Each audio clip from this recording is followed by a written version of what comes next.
Hey besties, listen up. I have a secret to tell you. LinkedIn now has improved the job search experience for nurses. Search by your specialty, the shifts you want to work, and the salary that you want to make. With so many employers hiring on LinkedIn, finding the perfect job is even more simplified.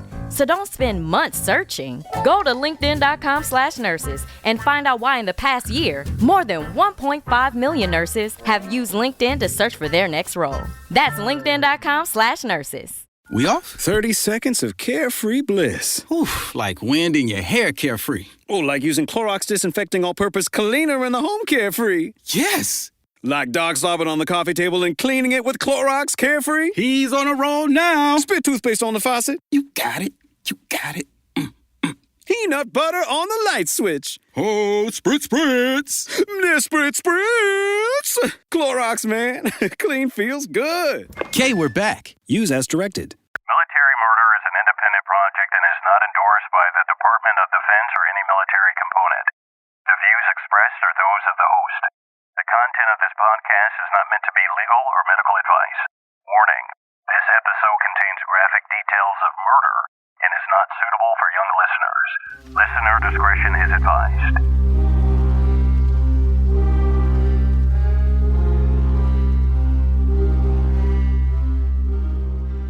Hi, True Crime Army, and welcome to Mama Margot's sneak peek of Military Primetime. Military Primetime is a new exclusive segment only available to those in my top-tier fan club. But before I make it available to the fan club, I want everyone to get a little taste. Military Primetime is a chance for me to tell you about current news, things that are in the headlines, that type of stuff. Things that I have been tracking in the news for weeks, months, or even sometimes just days. Sometimes there isn't a whole lot of information out there because the case is still developing, but you will hear it here, and I will keep everyone up to date when the case wraps up. In my Military Primetime segment, I'm going to highlight true crimes, military mishaps, travesties, things that affect the military community. And you'll hear them here. I don't intend to dig too deep into any of the things that I discuss during Military Primetime, although, sometimes there is a lot of information out there that I will provide, but maybe there just isn't enough that I can provide a full episode at that time. Sometimes, though, I will cover cases in Military Primetime that eventually down the line, once the case wraps up or an investigation is complete, I will be able to make a whole episode out of it to bring you everything from the beginning to the end. Also, as all or most of the cases that I discuss during Military Primetime are open investigations, I just want everyone to know that all suspects are innocent until proven guilty in a court of law. So, now that you know what's going on, let's dig in.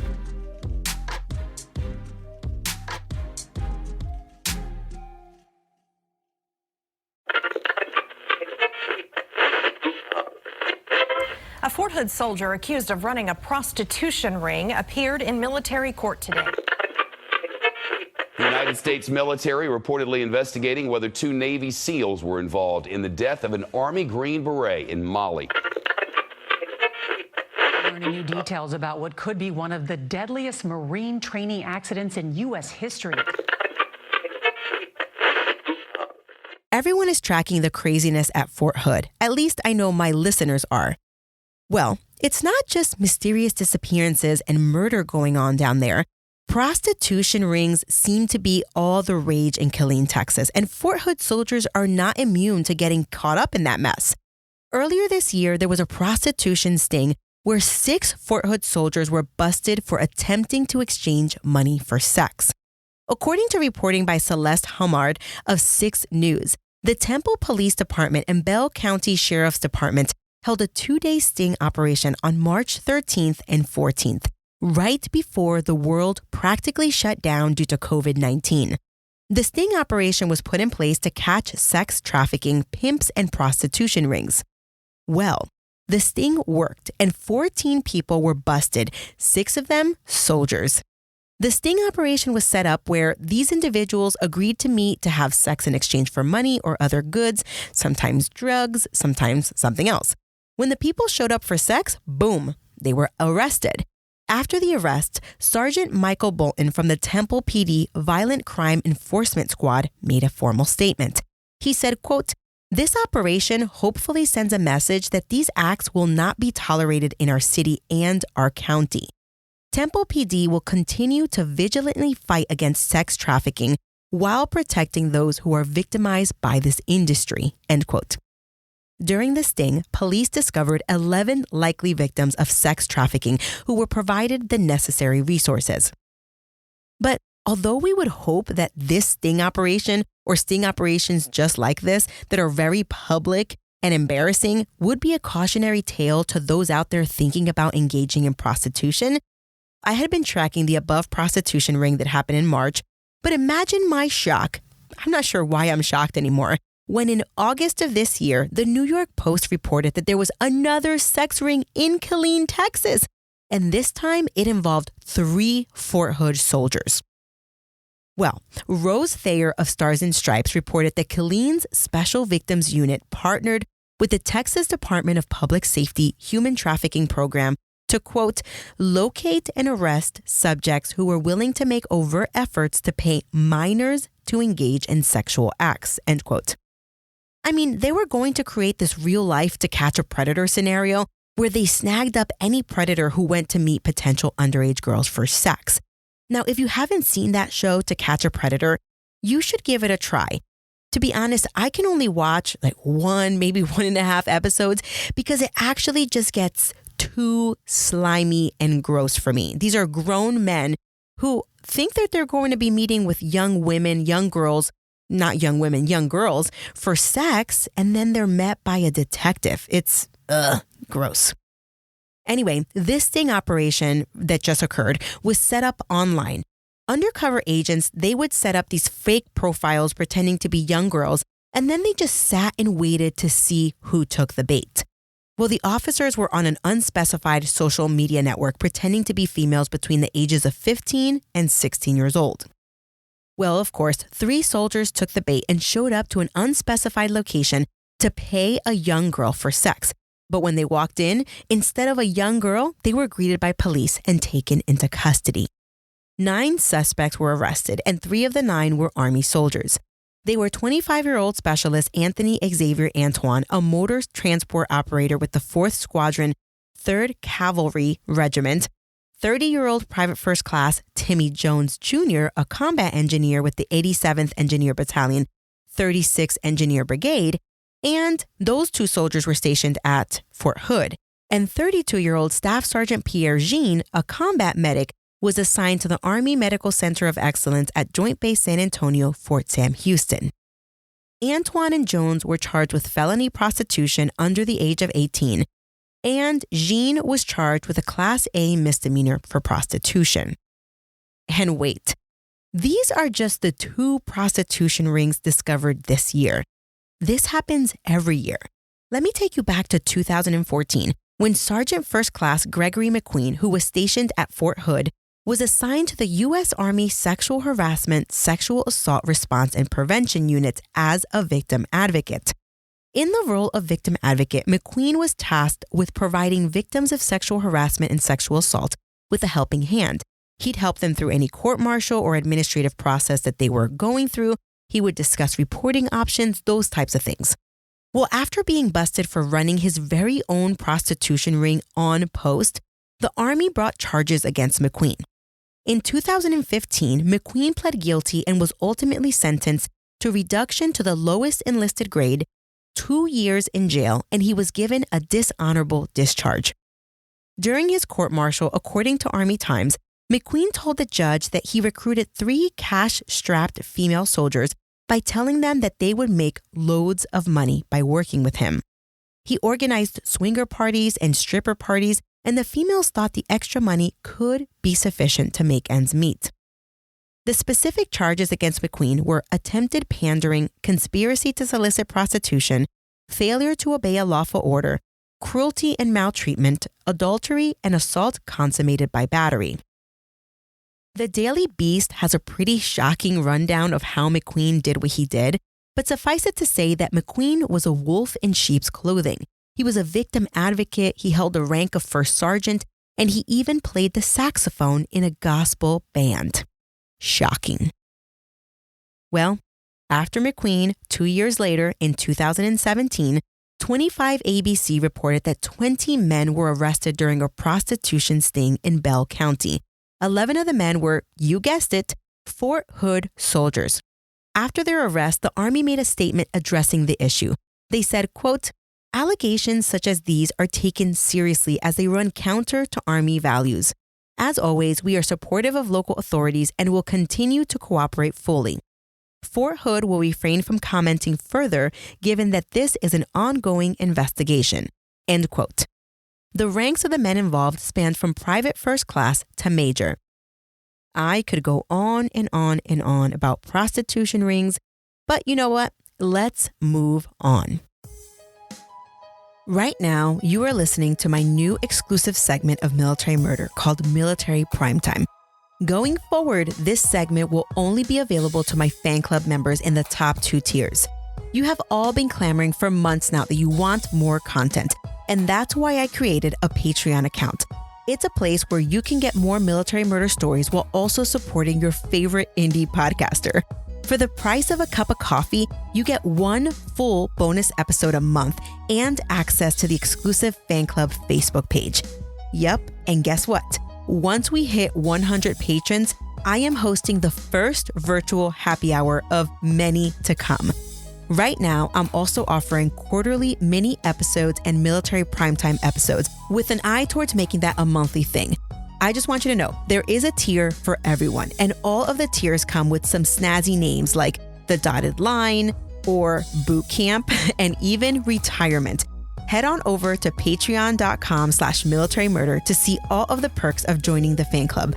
Also, everyone's been asking about podcast challenge coins, and they are available in the top 2 tiers. So hurry. See you there. ChatGPT Plus is free for college students through May. Here's the thing. You've got a lot to do between now and then. Studying for finals, writing papers, trying to keep your life on track, and ChatGPT can help with all of it. It can quiz you for your econ exam, make a study guide from your French notes, plan out your meals and study breaks. It can get really specific on how you like to learn. It can even help you come up with ways to stop procrastinating. So from now until summer break, take advantage of all the ways ChatGPT can make your life easier. Restrictions apply. Fellas, you know Degree Cool Rush deodorant, right? Well, last year they changed the formula, and guys were mad about it. One dude even started a petition. So guess what? Degree heard us, admitted they messed up, and brought the original Cool Rush scent back exactly how it was. And it's in Walmart, Target, and other stores now for under $4. So grab some and remember why its cool, crisp, and fresh scent made it the #1 men's antiperspirant for the last decade. Degree Cool Rush is back, and it smells like victory for all of us. Next, I'd like to talk about the Green Beret who was murdered in 2017 during an alleged hazing incident while deployed to Bamako, Mali. I hope I said that correctly. Okay, so yes, this case is nuts and it's still not over, even though it's been 3 years. According to Kyle Remfer from the Army Times, a group of sailors, Marines, and British special operators were deployed to Mali and Africa.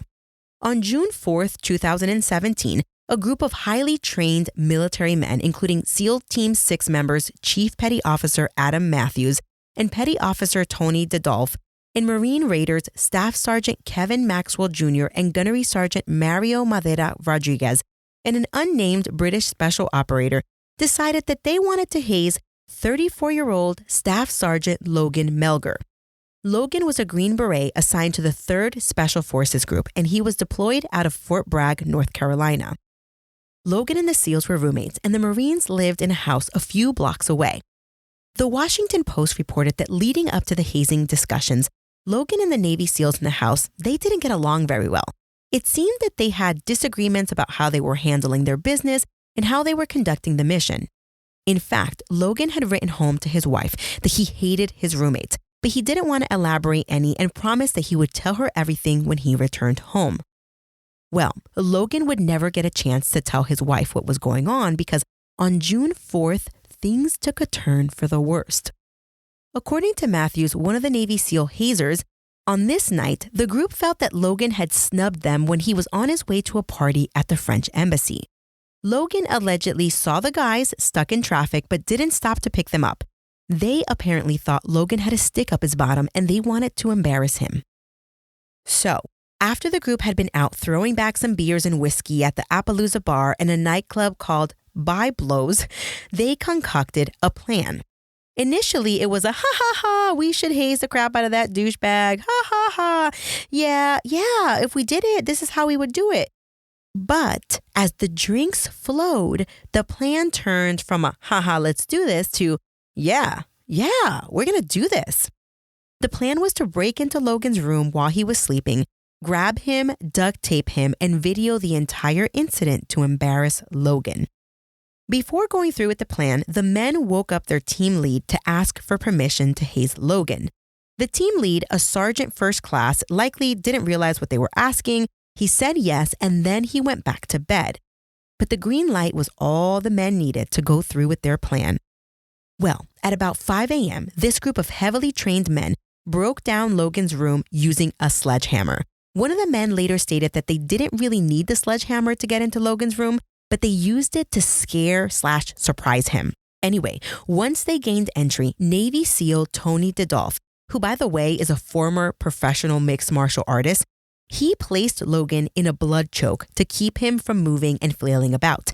And the others quickly began to duct tape Logan's legs.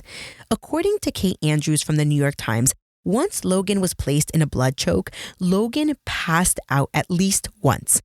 The British special operator who was there recorded the hazing incident on his phone. But in a real-life A Few Good Men scenario, Logan stopped moving and breathing, and the men quickly realized they screwed up. They stopped the assault and began CPR, followed by, get this, a field-expedient tracheotomy to try to revive Logan. They then took him to a nearby hospital where Logan was pronounced dead. Yup. Now remember, these are all allegations at this point. Mostly. It appears that the men were not as forthcoming after Logan was pronounced dead, and they all attempted to minimize their role in the hazing incident, including getting rid of all of the alcohol found in the home, because it's against General Order 1 to drink while deployed to certain locations.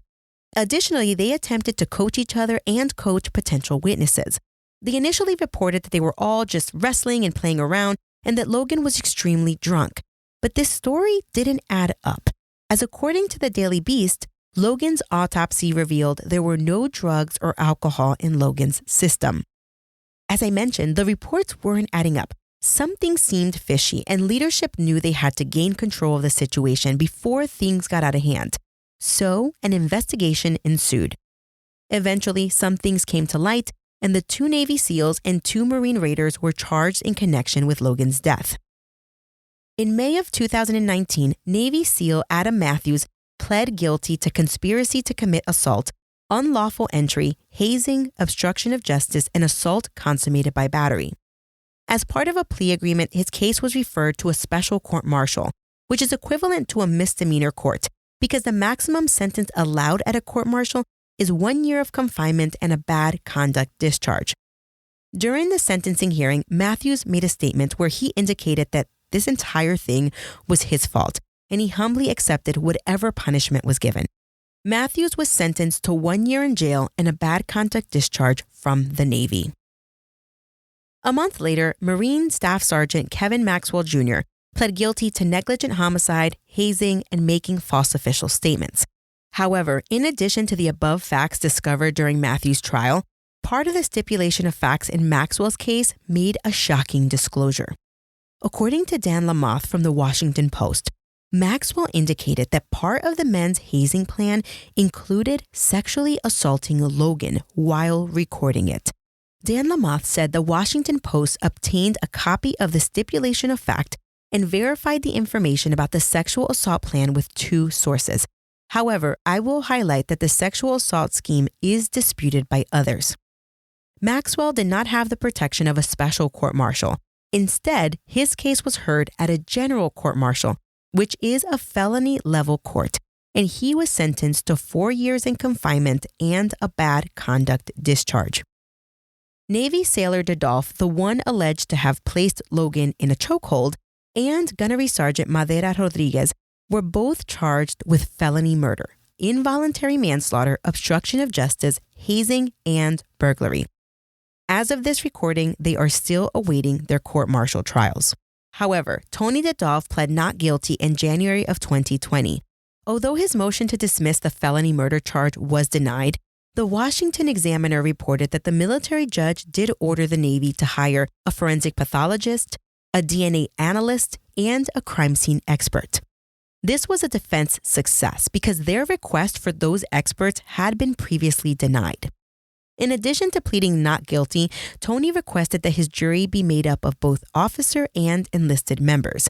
Tony's court-martial was scheduled to begin on March 23rd of 2020, but COVID-19 screwed it all up and the court-martial was postponed to July. As of the recording of this episode, the court-martial did not take place in July, but I could be wrong. Mario Madera Rodriguez's court-martial was scheduled to start on April 20th, but was postponed until September 2020. Just to tell you a little bit more about Logan, the victim in this case, he was a Texan and he was a 2006 graduate of Texas Tech. In 2008, he married his wife, Michelle, and in 2012, he enlisted in the Army and he was recruited as an 18X, which means he was a Special Forces recruit from the jump. In 2016, he graduated from the Special Forces Qualification Course, and prior to Mali, he had been deployed to Afghanistan twice. Logan is survived by his wife, his son from a previous relationship, and his 2 stepsons. Once the final 2 suspects are court-martialed, I do intend to bring you the conclusion of this case. You want the best for your vision, and that starts with where you go. Essilor experts are independent eye care professionals who will listen carefully to your vision preferences and recommend Essilor lenses with the latest technologies to correct and protect your eyes. Find your local Essilor expert at Essilor.com. This episode is brought to you by Hulu, presenting Paradise. Paradise is Hulu's critically acclaimed addictive drama series, starring Sterling K. Brown, Julianne Nicholson, and James Marsden. The Daily Beast calls Paradise your next TV obsession, and the New York Times says it's exhilarating in all the right ways. Paradise is for your Emmy consideration in all categories, including Outstanding Drama Series. For more information, visit fyc.hulu.com. This next story I'm about to tell you is not true crime related. It is a military mishap. But this case has been so heavy on all military members' hearts lately. I just really needed to talk about it because it just was really sad and a lot of people don't really know what happened. In July of this year, there was a very tragic training accident involving 8 Marines and 1 sailor. This case absolutely rocked my world because it's just so tragic. According to KPBS, the 9 military members in this story were all stationed out of Camp Pendleton. The training accident occurred while they were on a shore-to-ship training maneuver, and they were aboard an amphibious troop transport vehicle. They were actually on their return trip from San Clemente Island when things took a turn for the worst. It was Thursday, June 30th, and they were about 80 miles off the coast of San Diego. At about 5:45 p.m., the group reported that they were taking water on the inside of the amphibious transport vehicle. Then, for unknown reasons, the vehicle went down and sank about 400 feet underwater. 15 Marines and 1 sailor were on board the vehicle when it sank. As reported by the San Diego Union Tribune, 2 other amphibious assault vehicles, also known as AAVs, were nearby when the one AAV sank, and they were on scene to help rescue the men. According to NBC7 San Diego, 7 Marines were immediately rescued. 1 additional Marine was rescued and died at the scene. 8 members aboard the vehicle were missing. It wasn't until Monday, August 3rd, that crews with the 15th Marine Expeditionary Unit, 1 Marine Expeditionary Force, and the Makin Island Amphibious Ready Group located the sunken amphibious assault vehicle. On Tuesday, August 4th, it was reported that human remains had been detected near the sunken vehicle. The human remains were identified using remotely operated video surveillance aboard HOS Dominator, an undersea search and rescue ship. The Navy assisted in recovering the 8 bodies. I would like to take a minute to acknowledge those 9 members from Bravo Company who lost their lives during the training mission. There were 8 Marines and 1 sailor. The 8 Marines were all riflemen. The first Marine was Lance Corporal Guillermo Perez. He was 19 years old and he was from New Braunfels, Texas. He had just surpassed his 1-year military anniversary. Private First Class Brian Baltierra was 18 years old and he was from Corona, California. He died on the day of his 1-year anniversary in the Marines. He joined the Marines when he was only 17 years old. Lance Corporal Marco Barranco was a 21-year-old from Montebello, California. According to his parents, he always wanted to be in the military, and for several Halloweens in a row when he was a child, he dressed up as a soldier. Private First Class Evan Bath was a 19-year-old from Oak Creek, Wisconsin. Earlier in the day before he died, he texted his mom that he loved her and he told her he was really enjoying his job. U.S. Navy hospitalman Christopher Nem was 22 years old and he was from Stockton, California. He went by Bobby, and when he was in high school, he was the captain of the team and he was named Most Inspirational Player. Private First Class Jack Ryan Ostrovsky was a 20-year-old from Bend, Oregon.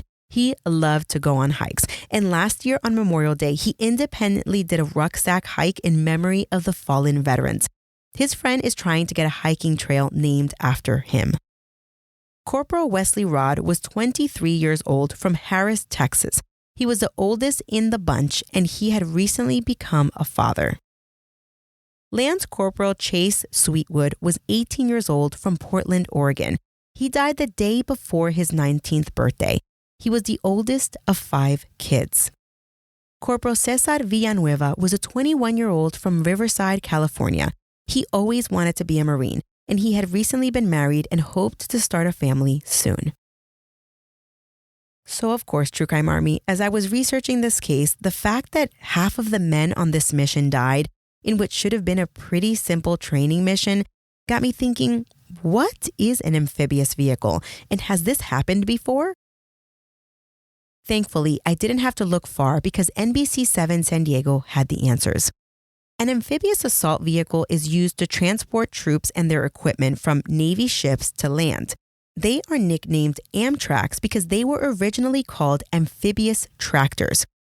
The AAV is designed to be buoyant. It can carry up to 20 people and an additional 250 pounds worth of equipment, and they're pretty large beasts, weighing in at close to 30 tons.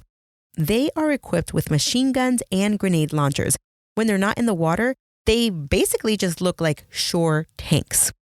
The AAV in this incident had 3 watertight hatches and 2 large troop hatches. This particular AAV had been in operation since 1972 and was constantly refurbished. According to a New York Times article by Christine Hosser and Maria Fazio, AAVs are slow, and they're considered by many Marines as particularly vulnerable because they are prone to leaking while at sea from both its rear ramp and its troop compartment. After the training incident that just happened where the 9 military men died, the Marine Corps Commandant General David Berger suspended operations of 800 plus AAVs until an accident cause was determined. It was just a precautionary move. So as I was reading, I was like, what about prior incidents? Well, 3 years ago in 2017 at Camp Pendleton, 14 Marines and 1 sailor were driving an AAV on land when they pulled off the road in a herringbone formation. Unbeknownst to the driver, the AAV busted a gas line, severing the pipe with its tires. The exposed gas leak caught fire under the AAV, and the AAV was engulfed in flames. Everyone escaped the AAV with their lives. However, 6 Marines were critically injured and 6 others were listed as seriously injured. One Marine who was critically injured was Tegan Schmidt. According to NBC7 San Diego, Schmidt underwent painful skin grafts, lost 30 pounds, and was on a ventilator to treat his scorched lungs. However, after some time, he recovered and was finally up and walking. And one more incident that I read about.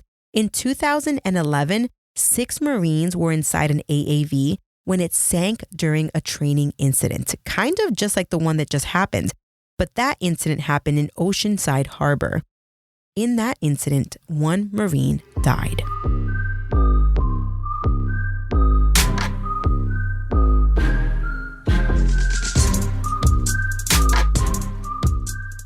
All right, True Crime Army, I hope that you are digging this military primetime exclusive content and that you will join me in the fan club for much more.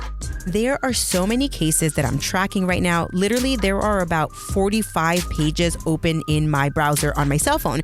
But I just don't want to miss out on telling you about these cases that are actively happening and just stories that are out there.